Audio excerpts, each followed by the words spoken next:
About Valantic.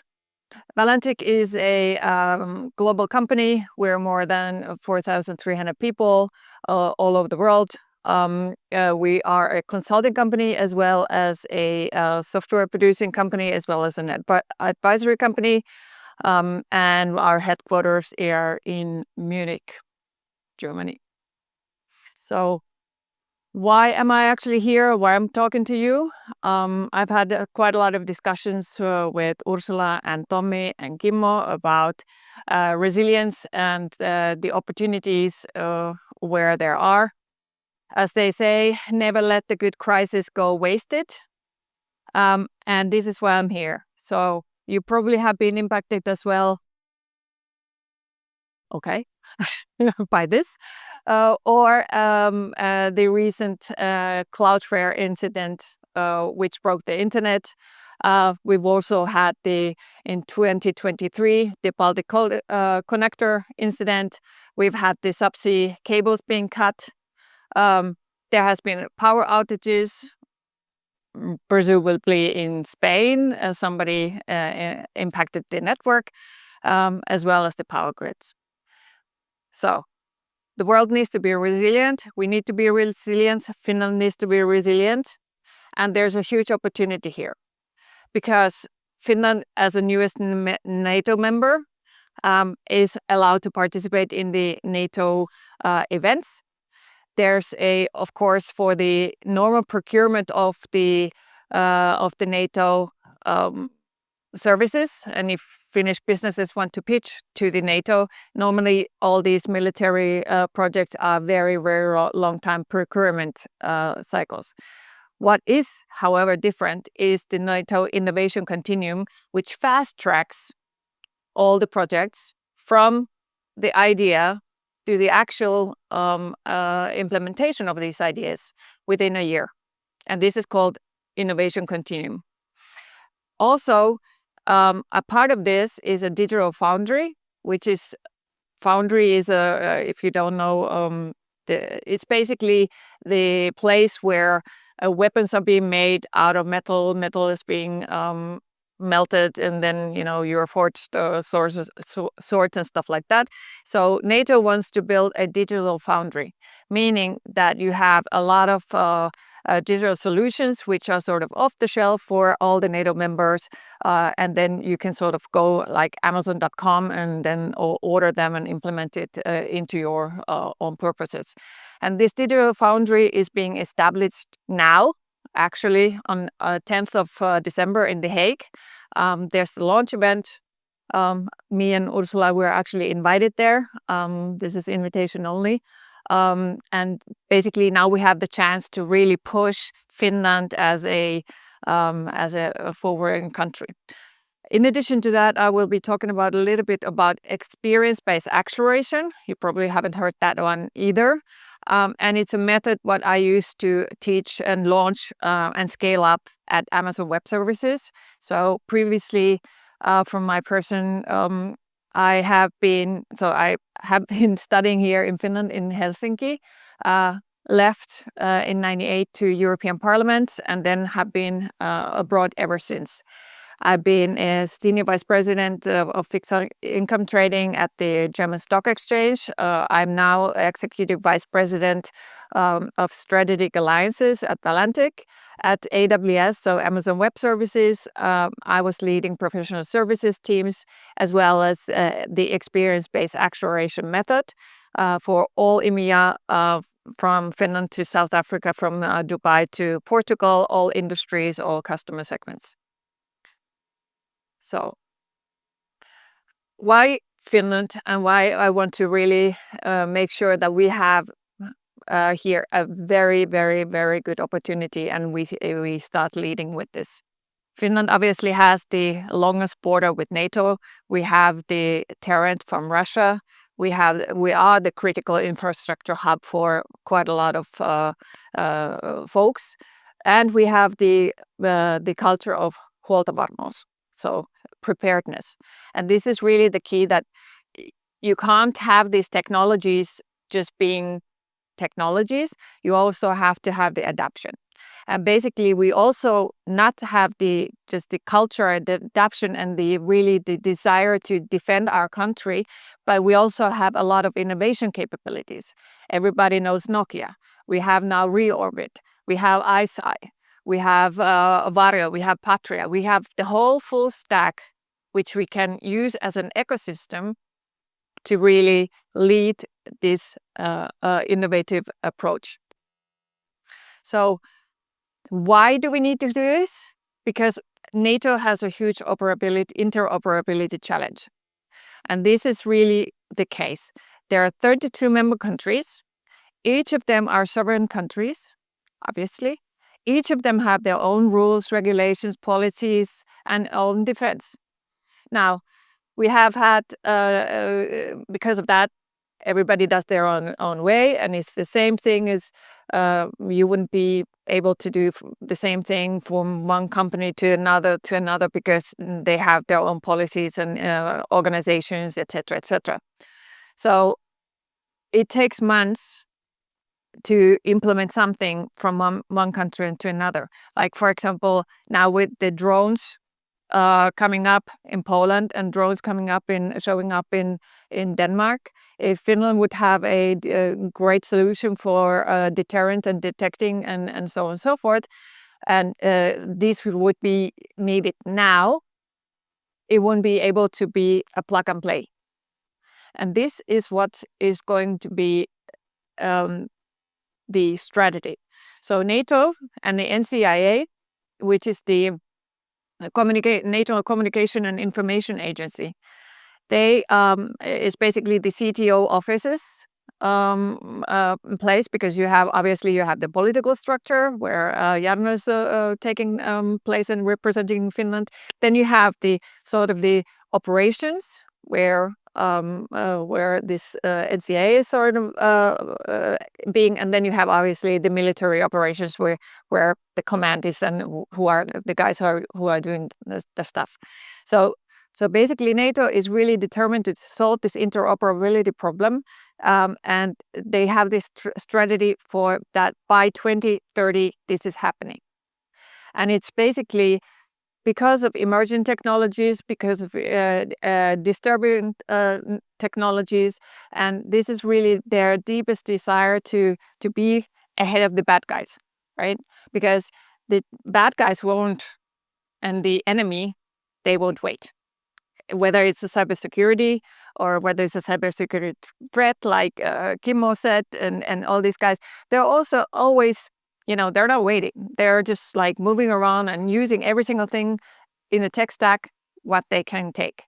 Now, if you have politics and operations and military, this sort of tends to be a very long process, and therefore NATO wants to address it with this strategy, rapid innovation, and experimentation. Build these experiments and fail fast, and they don't really care if they fail 10,000 times, if it's fast enough, if they get 6 solutions which work for everybody. And also, this is the point of the Digital Foundry, that the Digital Foundry is the mechanism to really get these ideas moving. So the Innovation Continuum, the program which launches next year, it's an annual program. It always starts in February, and it really combines the academics and the industry and the politics and the military, and it's supposed to be innovative. It's supposed to really look like what are all those use cases that one would have, the companies would have, the industry would have, the military would have, the politics would have, and we put those all together and have as an ecosystem a sort of lab which really moves forward from the idea to the scoping, to the integration, and to the actual implementation of this thing. And this is basically the transformative idea and the mechanism. And it has the 4 phases. As I said, it starts sort of preparing now there will be probably coming out soon the RFI, so request for information for this innovation continuum about now. Then the collection and the deadline is in February. That's called the Spark. Then you have the scoping for these new ideas and see like, okay, which ideas can be combined and which are moving forward. That's the Ignite. Then you have and you put the teams together and who's going to participate and where it's going to be taking place, etc. Then you have the Glow where you integrate in this all, and then you have the Shine event, which is normally a huge event, a kind of a hackathon where all these different use case ideas, they come together and they're really over a couple of days. They basically build the solutions from the idea to reality, and they deploy it and they test it, and then it's up and running. Now, if you haven't heard from Diana, it's sort of in a nutshell a industry and NATO-enabled venture capital funding kind of mechanisms. There's a lot of money there on the table. They have very quick cycles from the pitching to the solution to actually getting this money on the table. Usually it's like 100 to 500,000 for a project. And they also give a lot of solutions and a lot of resources, and especially if there's a dual use, like for the industry as well as for the military. So they actually use their military to evaluate. They actually give you sort of premises, funding, solutions, people, money, so that you can actually build this very quickly. And Finland has already 2 companies in this, ISI and Reorbit. Now, Digital Foundry, again, it's happening now. This is the first time the event is taking place in The Hague on 10th of December. And basically, this is the secure NATO testing platform which is being built, so that you will have that web store for all the member countries to get solutions off the shelf. First, these solutions will be probably sort of a MVP or MLP, and the difference between the minimum viable product and minimum lovable product is that the MLP is a thing that user would use. And basically, this is where the interoperability challenge is being solved, and it starts now. And we need the use cases for there, and we can with Ursula bring those use cases forward and really make sure that Finland, out of the 32 nations and members, is really at the forefront, and because we are leading and because we have so much capability and tech stack and the whole history, and we're perfectly aligned. Now, how we're going to do it? Experience-based acceleration. This is the method I used to lead and scale up at the Amazon Web Services. And what it is and what it does is that it's a method. There's not an AWS stamp on it. I could use it at home with my daughters to clean their room. But it is the fact that because of the technology adoption, 70% of the IT transformation and digital transformations fail. And it's not because of the tech. The tech is relatively easy. It's just 30%. It's always because of people, processes, and change. People working in silos, people not talking to each other. There's business is not talking to IT. There's complex landscapes. There's not enough vision. There's not enough skills, not enough capacity, not enough capabilities.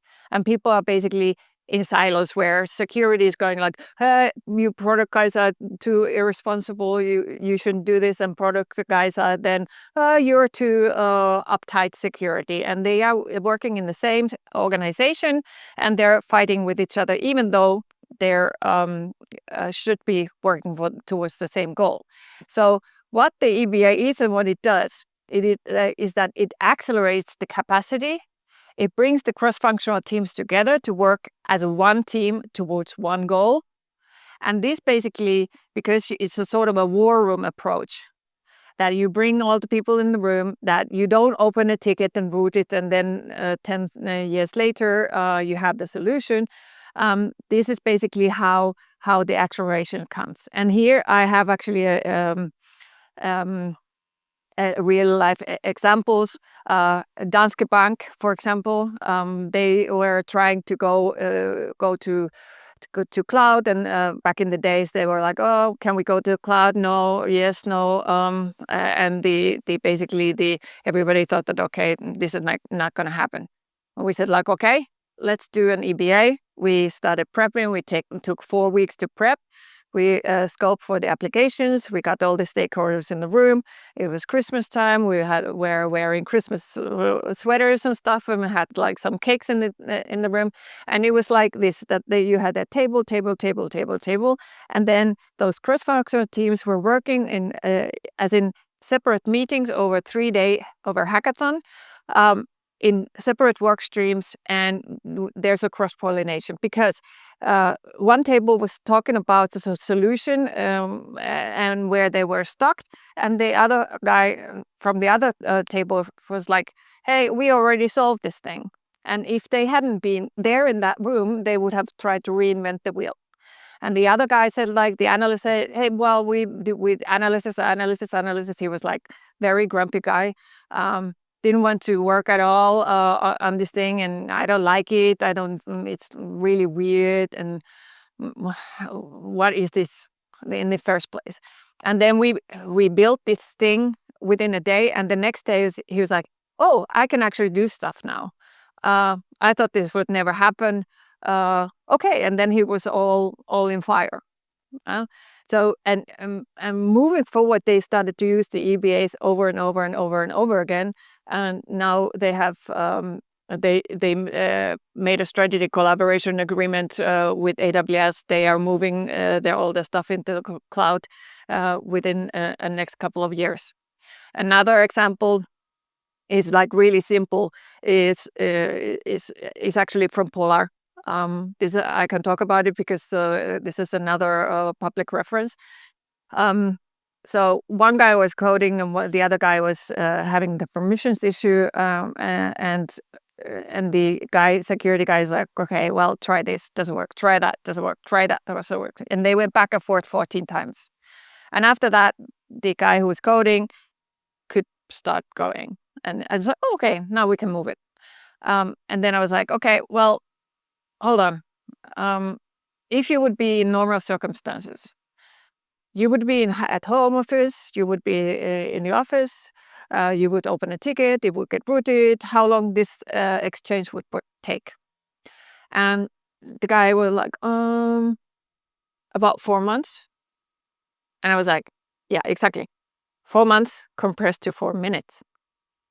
And then the chief architect came back the next day, because it's like always the 3-day hackathon. It's sort of like EBAs are, in a nutshell, uninterrupted working time hackathon where multiple people come together in the same room.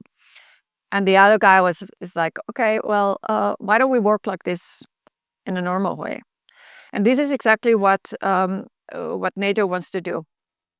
They want to accelerate the interoperability problem, and they want to really move forward. And the EBA method is not a presentation. It's not really like a workshop or stuff like that. It's like really you roll up the sleeves and you put hands on keyboard and you start building the stuff and you start experimenting and you try. And because of this rapid iteration and rapid trying failure, the times for the successful execution are super fast. And this is basically what the method is, and what the method does is that it moves these projects from being from years to months or weeks or days. And I have had so many discussions about it, and the exec sponsors are always like, Annariina, I don't believe you. You're not going to do anything. And I was like, well, what do you got to lose?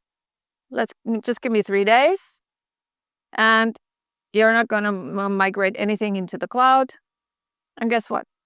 First application in the cloud before the end of the day one.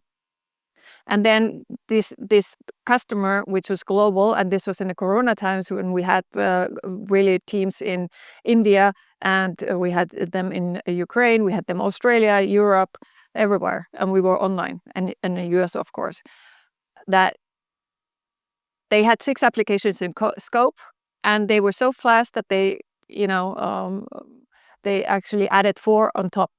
And then the exec sponsor came back at the end of the day 3 and was like totally amazed what the teams have been doing. And this is the sort of the magic of the EBA, that it is upskilling people very fast.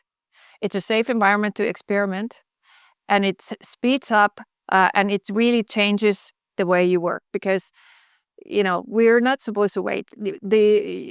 If you look at the technology, what the technology has been moving along in the past year, especially on the AI. How do we ensure that we are staying in the forefront? How do we ensure that we are staying safely in the forefront? And how do we stay that we are not giving the data away? Jarno was mentioning the digital sovereignty. There are actually, and yes, answers yes, we should make sure that we have the data sovereignty, that we have the data protection. But on the other hand, friends do not let friends build data centers. You know how much a cloud costs? If AWS would want to put a region for Finland, just for Finland, yeah, if you have 18 billion on the table in cash, there you go. And then you have to know how to operate it. You have to know how to automate it. You have to know how to secure it. It's impossible for the normal folks, normal companies to do that. But what you can do is that you can use your technologies and your skills to build on top of all the things that already and the foundation and the foundational infrastructure, because the cloud providers, and I'm not talking about just AWS, because I'm also taking care of Microsoft, and I'm managing Google. I'm managing NVIDIA and Snowflakes and Databricks and Stripes and so on and so forth. So agnostic here. But the point of it all is that the cloud hyperscalers and the cloud providers, they're taking care of the data security in the cloud and off the cloud, and the customers and whoever puts their data into the cloud, they're supposed to bring their own keys, and it's your responsibility to secure your own data in the cloud. And there's really a precedence that AWS does not give the data to the US if Trump says, okay, let's go. They are actually fighting it in the court, and they actually publish on the website all these cases where these requests have been made, and they would only do that in the case of if there's basically if somebody would want to go into jail, and there's you can actually look this up. But the point of it, that is not actually that, but they are actually launching now 15th of December a European sovereign cloud. And what it is that they have built separate data centers which are completely off the grid. They would operate even if there would be like a zombie apocalypse or something like that. The electricity, everything would be cut off. They can operate for months independently. They have their own system. And this is in Berlin, in Brandenburg, in Germany. And the management is European. It's a completely separate company. It's being operated by the EU citizens who live in the EU. So that there's no compromise there. So while you can do that, you also have the different kind of things like for what we have been discussing with NVIDIA, for example, that for critical infrastructure and the defense folks and the For example, the police. How can they make sure that they have their hardened laptops and they would want to use the intelligence like AI and large language models to analyze and operate and stuff like that. There's actually a very simple solution now. It's called DGX Sparks, and I'm not an NVIDIA salesperson, by the way. A DGX Sparks is a sort of like this big of a box, and you can connect a couple of them together, and then you can run your own data center, so to say, off the separated from the internet, and you can train the models, etc., etc. So technically speaking, you can plug it into the cigarette lighter thing, and you can run your own mini data center in the police car. So going back to where we started. There's a big opportunity now here, and it's not there forever. It's starting now, and it's starting with the Digital Foundry, 9th of December. We're looking for Finnish use cases, but because we really want to make sure that Finland is in the forefront and is driving, and we have the perfect situation because of the Finnish tech stack. We have President Stubb having a very vocal role and being very visible, and we are innovative country. We have the perfect situation, and there's money on the table. So this is sort of a win-win-win. So, as I say, think big and think bigger with a Finnish ecosystem. Start small. Have those use cases really in a clear scope and which you can build fast, and then scale up. Once you have that use case, once it has been built fast, then you can scale up those solutions to 32 member countries. If you want to talk, I'm here. Send me an email, call me, send me WhatsApp or maybe online, or talk here at the pause.